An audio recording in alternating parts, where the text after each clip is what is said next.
কক্সবাজারে বিচের একদম কাছেই এমন একটা হোটেলে এসে আপনি থাকবেন খাবেন, কিন্তু আপনার দিতে হবে মাত্র 1200 টাকা। সমুদ্র যেহেতু এই হোটেল থেকে একদমই কাছে, সো যখন তখন সমুদ্রের পাড়ে যে পা কিংবা মন শান্ত করার ব্যাপারটা তো আছেই। নিশ্চিন্তে একটা কক্সবাজার ট্যুর দিতে চাইলে এই ভিডিওটা আপনার এইখান থেকে দেখা স্টার্ট করতে হবে। সো প্রথম আপনার কাজ হবে রেল সেবা অ্যাপে ঢুকে টিকিট কেটে ফেলা। টিকিট 3 থেকে 4 দিন আগে কেটে নেওয়াই বুদ্ধিমানের কাজ। তারপরের কাজ হবে ব্যাগটেক গুছিয়ে প্রয়োজনীয় সব জিনিসপত্র আগে থেকেই নিয়ে ফেলা। আমার ট্রাভেলের সবচেয়ে ফেভারিট জিনিস হলো এই ব্যাগ, কারণ এই বান্দাকে ছাড়া আমার ট্রাভেল একদমই চিন্তা করা যায় না। এই ব্যাগের স্পেশালিটি হলো এইটার মধ্যে অনেকগুলো ফাংশনালিটি আছে, যেমন এটার বড় যে চেম্বার সেখানে আপনি অনেকগুলো কাপড় নিতে পারবেন, লাইক 6 থেকে 7 দিনের কাপড় চোপড় সব ক্যারি করতে পারবেন। এটা আরেকটা চেম্বার যেখানে আপনি চাইলে আপনার বই খাতা বা কলম রাখার জন্য স্পেসিফিক জায়গা রয়েছে, সো এগুলো চাইলে আপনি এখানে রাখতে পারবেন যা আপনার প্রয়োজনীয়। এন্ড মোবাইল এবং ওয়ালেট রাখার জন্য স্পেসিফিক জায়গা আছে।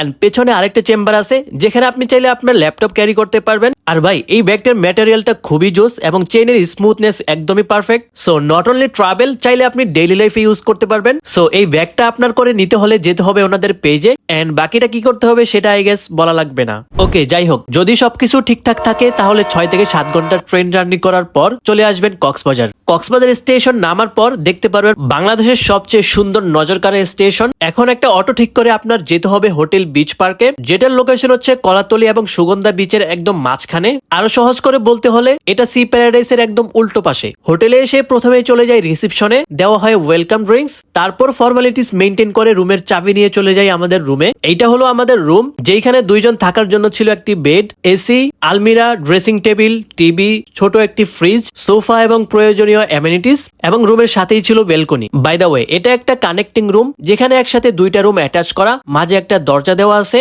প্রতি রুমে 2 জন করে টোটাল 4 জন থাকা যাবে, যেটার ভাড়া ছিল 4800 টাকা। জন প্রতি আসে 1200 টাকা, যেটা আমি ফার্স্টে বলেছিলাম। আর এই রুমের সাথেই সকালের ব্রেকফাস্ট ইনক্লুড।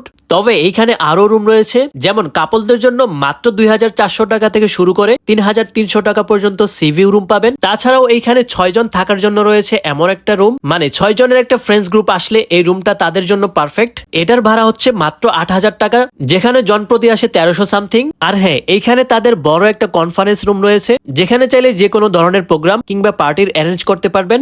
যাই হোক, তারপর আমরা ফ্রেশ হয়ে চলে যাই ব্রেকফাস্ট করতে। ব্রেকফাস্টে মোটামুটি অনেক আইটেম ছিল, তাদের ব্রেকফাস্ট ছিল খুব মজার। বাই দ্য ওয়ে, ব্রেকফাস্ট সকাল 10টায় ক্লোজ হয়ে যায়, যদি করতে হয় তাহলে 10টার আগেই করে নিতে হবে। যেহেতু কলাতলি এবং সুগন্ধা বিচে সবসময় ভিড় থাকে, তাই আমরা এখান থেকে 50 টাকা ভাড়া দিয়ে চলে যাই কবিতা বিচে, যেখানে মানুষ একদমই নাই। সুগন্ধা এবং কলাতলির কাছে যদি আপনি শান্ত কোনো বিচ চান তাহলে আমি বলবো কবিতা বিচ পারফেক্ট। বিচের পারে এসে পা ভিজানোটা একটা অন্যরকম অনুভূতি, আর সমুদ্রে নেমে এমন একটা সানসেট দেখা ছিল আমার জীবনের সেরা মুহূর্তের মধ্যে একটি। তো